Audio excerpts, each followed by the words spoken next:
तो आपको फिर गवर्नमेंट क्या कहेगी कि कोई बात नहीं, ठीक है, तुम जो कह रहे हो ना कि 100 साल पुरानी मस्जिद है, चलो सुप्रीम कोर्ट। आप सब जोश में एकदम पैसा जमा करेंगे, सुप्रीम कोर्ट चले जाएंगे।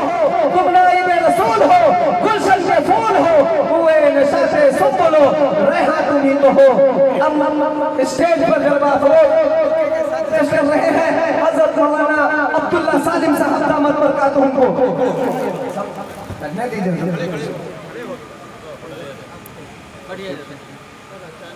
नारे तकबीर, नारे तकबीर, अल्लाहु अकबर। कुछ दिनों पहले सदन के अंदर के कानून बना, संशोधन लाया गया कि सुन्नी वक्फ बोर्ड के अंदर तब्दीली होनी चाहिए। उसमें बहुत सारी खामियां हैं, बहुत सारी कमी है। यहाँ तक तो बात ठीक थी कि आप इस्लाह करना चाहते हैं, आप कानून बनाइए, ठीक है।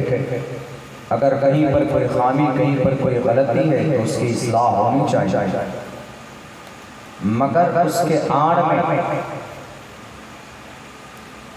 एक ऐसी साजिश लोगों के सामने आई कि जिसको कबूल करना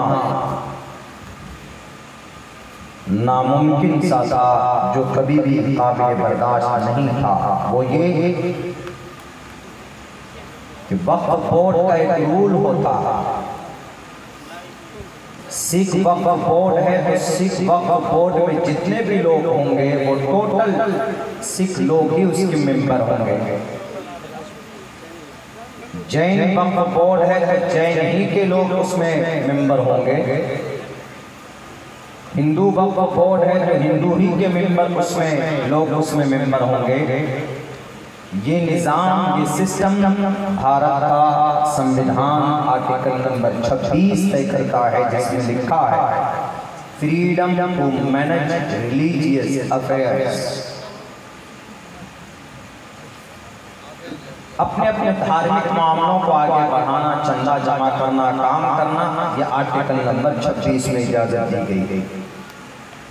लेकिन अभी जो नया कानून बना, इसमें यह है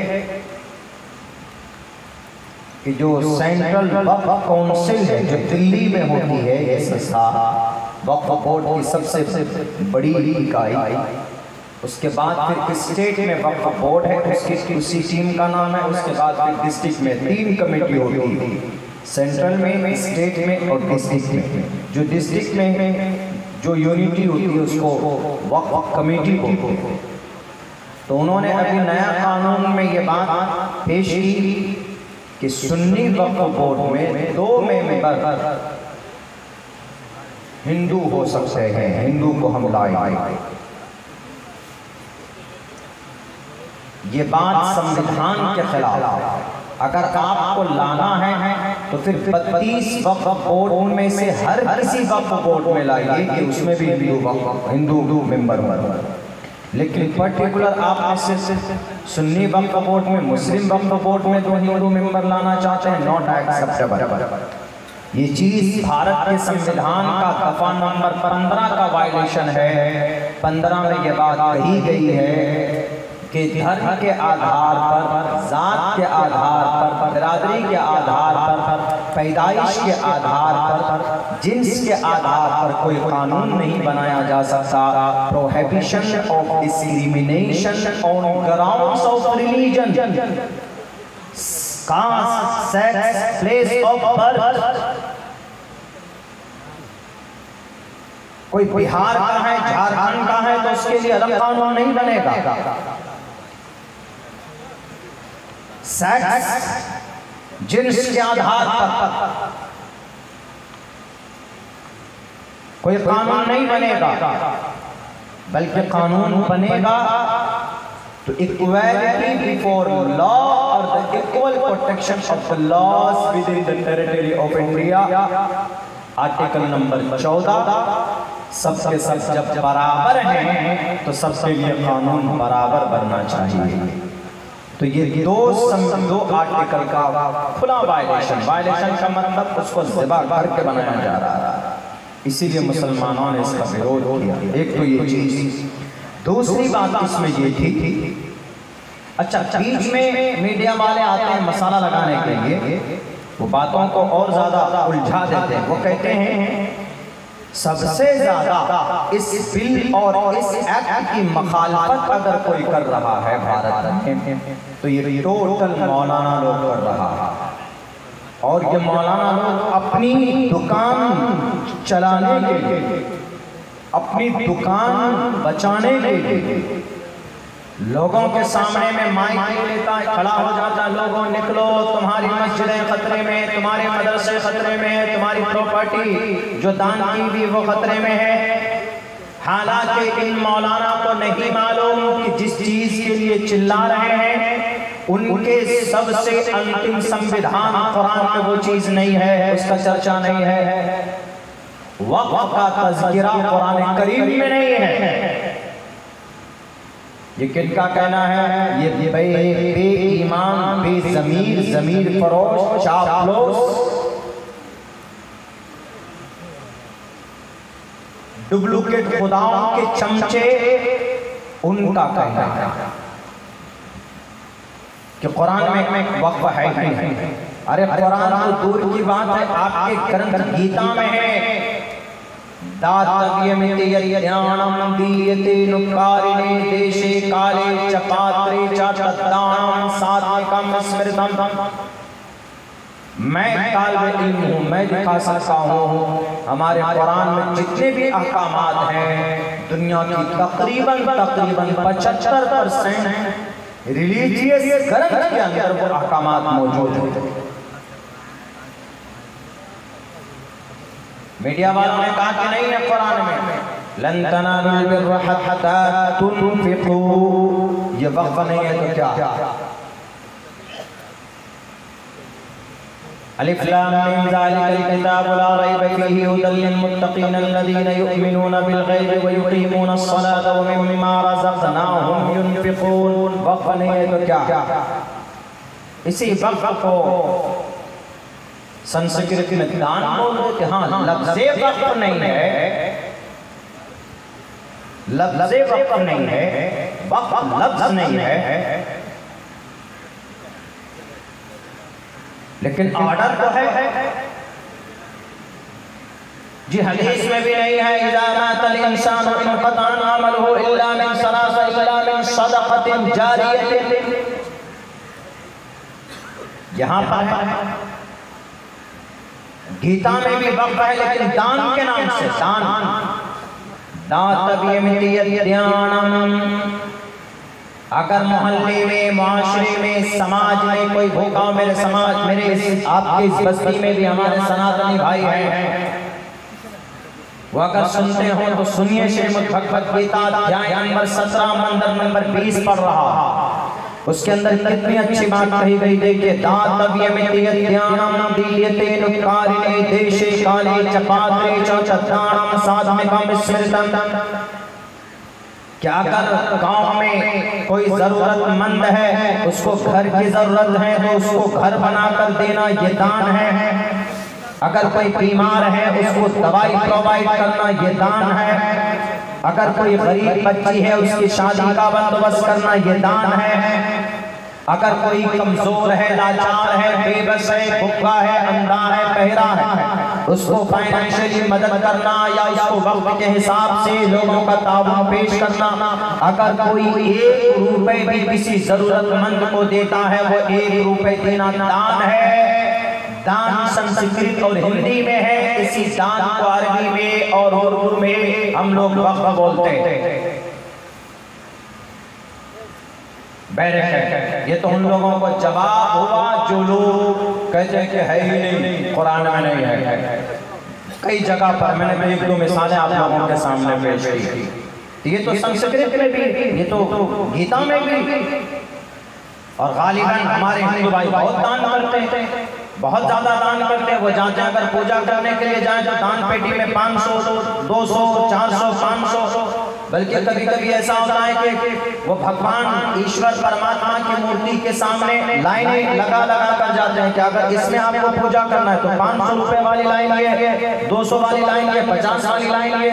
वो सब दान की नीयत से दान दो, दान। इसी दान को अरबी में, उर्दू में, हिंदी में भी हम लोग बोल देते हैं कि ये वक्फ है। वक्फ का मतलब कुर्बान कर देना।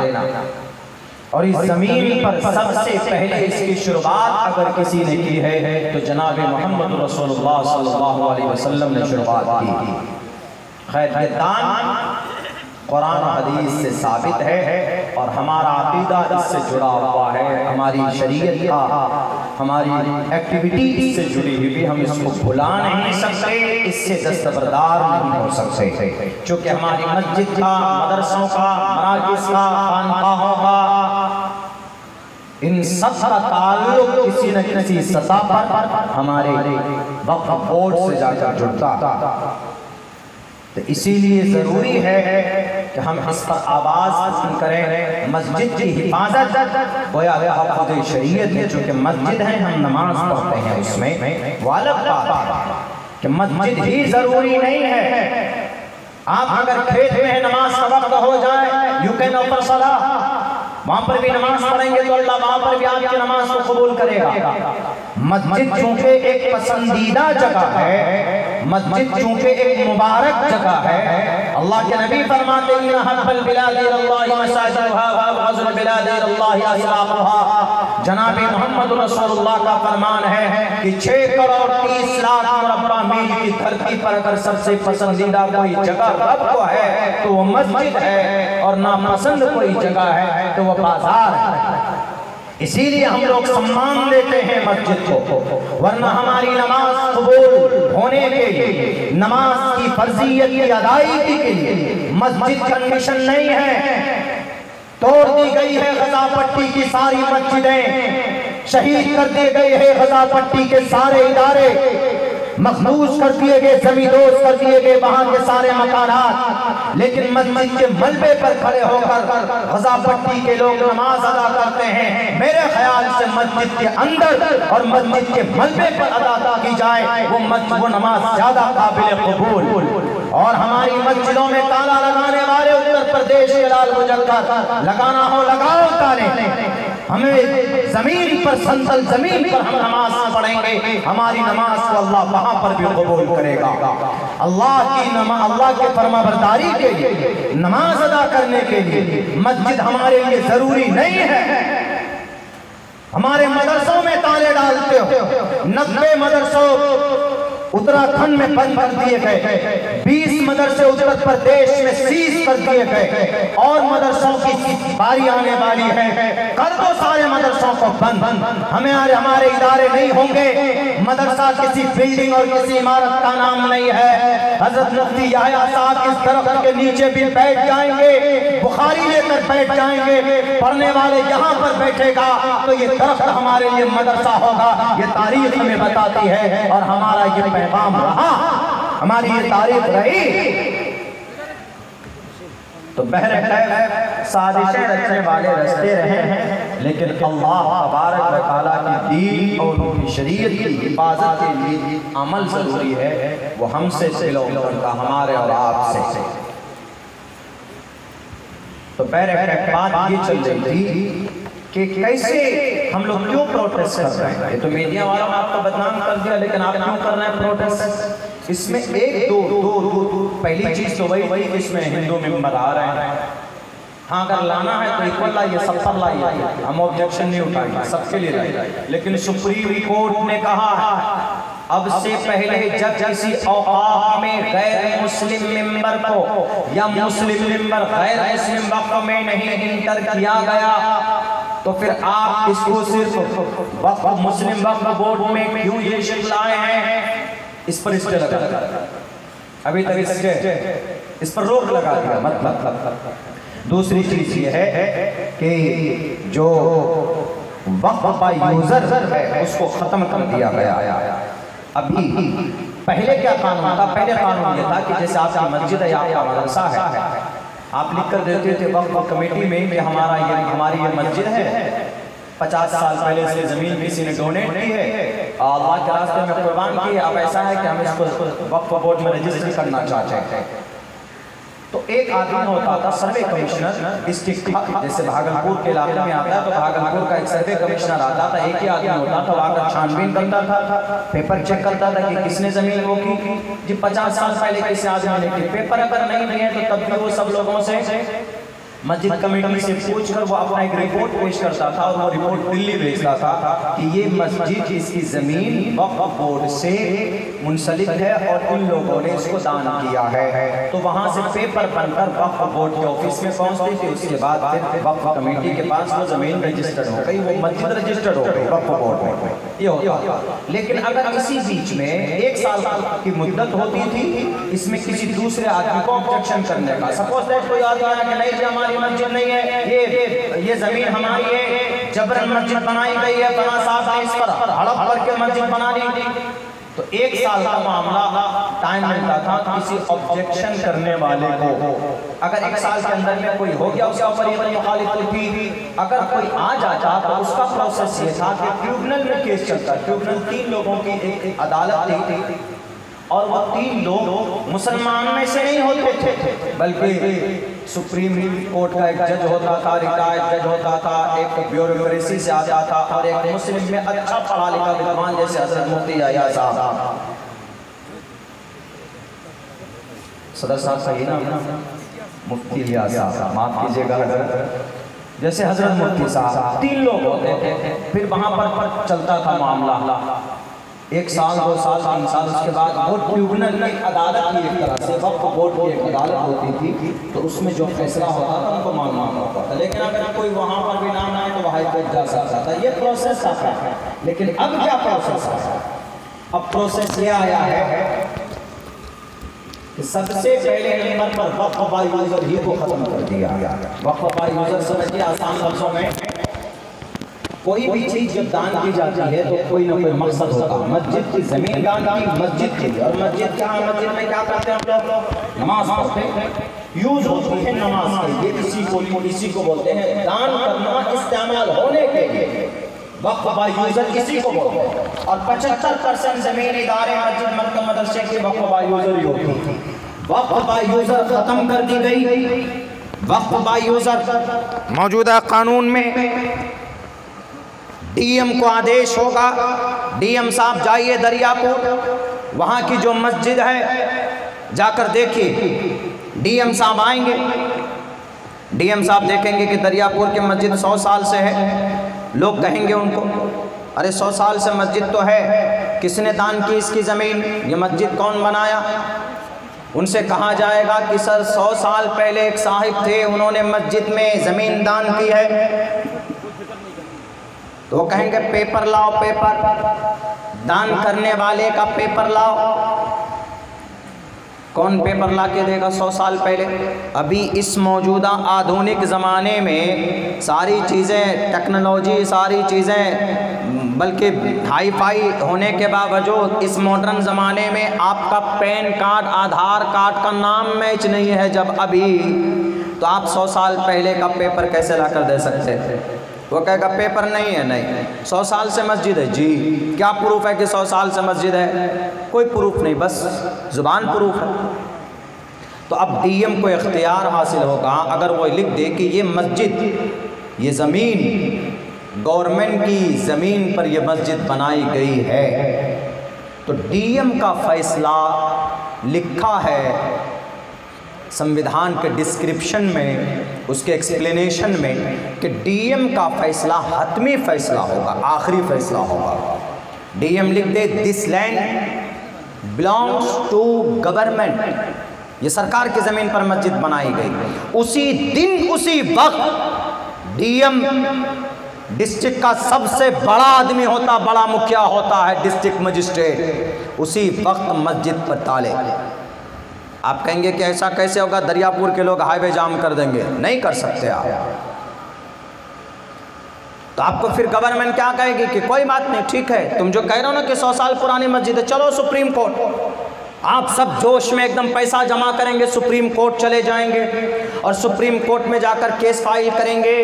एक एक वकील 1-1 घंटे का 1.25 लाख रुपए लेता है हियरिंग का। दरियापुर वाले अपनी ज़मीन बेच बेच कर जाएंगे मस्जिद बचाने के लिए। अगर वो केस सुप्रीम कोर्ट में 50 साल तक चलेगा तो आपकी मस्जिद में 50 साल तक ताला लगा रहेगा, आप अजान नहीं पढ़ सकते, नमाज नहीं पढ़ सकते। समझे? ये है वक्फ बाय यूज़र को ख़त्म करने वाली, ख़त्म करने के पीछे साजिशें मेरे भाइयों। तो इसी के ताल्लुक़ से हमारे उलमा और हमारी मिली तंजीमें बरसरे पैकार हैं, जो हम लोगों को कह रहे हैं कि भाई प्रोटेस्ट में हिस्सा लीजिए या कानूनी लड़ाई हम लड़ेंगे। उनका मकसद सिर्फ यही है कि ज़मीन के ऊपर असंवैधानिक जो फैसला किया जा रहा है, हम संविधान को भी बचा रहे हैं और हम अपने प्रॉपर्टी को भी बचा रहे हैं कि जो कि धर्म के आधार पर बनाया गया है। इसी ताल्लुक़ से हमारे एहतजाजात और हमारे कानूनी लड़ाई चल रही। इस ताल्लुक़ से बहरकत अल्लाह से दुआ कीजिए कि अल्लाह तबारक व तआला अदालत उज़्मा में कुछ लोग अच्छे भी आते हैं, कुछ लोग बुरे भी आते हैं, कुछ लोग बहुत ज़्यादा मुतशद्दिद होते हैं, कुछ लोग सेक्युलर माइंड के होते हैं, इंसाफ पसंद होते हैं। जिन्होंने स्टे लगाया वक्फ बाय यूज़र पर कि वक्फ बाय यूज़र ख़त्म नहीं होगा, जिन्होंने स्टे लगाया कि इसमें भी कोई गैर मोमिन मेंबर नहीं बन सकता, इस तरह के सोच वाले अगर और चीफ जस्टिस आ जाएं तो फिर कुछ भला हो सकता। लेकिन कुछ भला हो ना हो, हमारी और आपकी जिम्मेदारी है। आज अल्लाह की मदद आप पर क्यों नहीं उतर रही, ज़रा बताओ। 2 साल से तकरीबन बैलिस्टिक मिसाइल के ज़रिए और क्लासिंग तोप के ज़रिए RDX के ज़रिए से गज़ा पट्टी की ईंट से ईंट बजा दी गई है, लेकिन अल्लाह की तरफ से कोई मदद नहीं आया। खुलकर हमारे मदरसे बंद किए जा रहे हैं, मस्जिदें शहीद की जा रही है, अल्लाह के तरफ से कोई मदद नज़र नहीं आ रहा है। उम्मते मुस्लिमा इस ज़मीन के ऊपर सबसे ज़्यादा पवित्र तरीन और अल्लाह की नज़र में सबसे बड़ा मकाम मर्तबा वाली अगर कोई कौम है तो ये उम्मते मुस्लिमा। क्या वजह है कि हर तरफ दर, जहाँ देखो हमारी मस्जिदें तोड़ी जा रही, जहाँ देखो हमारे मदरसे पर इंक्वायरी बटाने की पूरी कोशिश और साजिश है। उसकी वजह यह है हमारी बेईमानी, हमारी बदअमली। ये माशरे की इस्लाह का जलसा लगाया आपने। माशरे के अंदर सबसे मजबूत तबका कौन है? हमारा नौजवान है। हमारे नौजवान में ज़रा आप अलग अलग करके देख लीजिए, 100 जवानों को अलग कीजिए और उनसे पूछ लीजिए कि सूरह फातिहा पढ़कर सुनाओ, नहीं बता पाए। हमारे नौजवान से पूछ लीजिए वजू के फराइज़ क्या, नहीं बता पाए। हमारे नौजवान से पूछ लीजिए कि दिन में कई पारे तुम तिलावत करते हो या एक आध रुकू करते हो। तिलावत तो दूर की बात है, वो ये कहेगा कि मौलाना हम तो कुरान नहीं जानते, हम अरबी जानते ही नहीं। उसी नौजवान से और आगे बढ़कर पूछे आसान बनाकर कि तुम कलिमा जानते हो, वो कहेगा कि हम कलिमा नहीं जानते, हम उर्दू नहीं जानते, कलिमे को उर्दू बोलेगा। अब पूछ लीजिए कि मोहम्मद कौन है, नहीं बता पाए। उनसे पूछ लीजिए कि इस उम्मत का फिरौन कौन है, नहीं बता पाए। उनसे पूछ लीजिए कि नबी पाक अलैहिस्सलातु वस्सलाम की उम्र कितनी हुई, नहीं बता पाए। अभी आप उनसे पूछ लीजिए कि IPL BPL के अंदर कितने पैसे लगाने के बाद टीम बनाई जाती है, तो अभी फौरन आपको बता देगा कि मौलाना My11 सर्कल ऐप पर 50 रुपए डालकर टीम बनाते हैं और ड्रीम 11 में 50 रुपए डालकर टीम बनाते हैं। 10-10 टीम बनाते हैं हम तो 3 करोड़ रुपए जीतने के लिए। क्या ये जायज़ है? शरीयत में हराम है, हराम। या इन्नमल खम्रु वल मैसिर, इन्नमल खम्रु वल मैसिर। बेशक शराब और जुआ ये जुआ है। 50 लाख लोगों से ये हिजड़े जिन्हें हम रोल मॉडल मानते, जो बड़ा बड़ा सेलिब्रिटी बना हुआ, एक से क्रिकेटर और एक इनका पेट नहीं भरता, ये आपसे 50 रुपए नहीं लेता, ये चंदा मांगता। 50 लाख आदमी 50 रुपए देगा तो कई करोड़ रुपए जमा होंगे। अगर 50 लाख आदमी 50 रुपए करके जमा करेगा, जरा आप अंदाजा लगाइए, कम से कम 15 से 20 करोड़ रुपए अगर जमा हो गए, 3 करोड़ रुपए एक जीतने वाले को, बाकी सब पैसा कहाँ गया?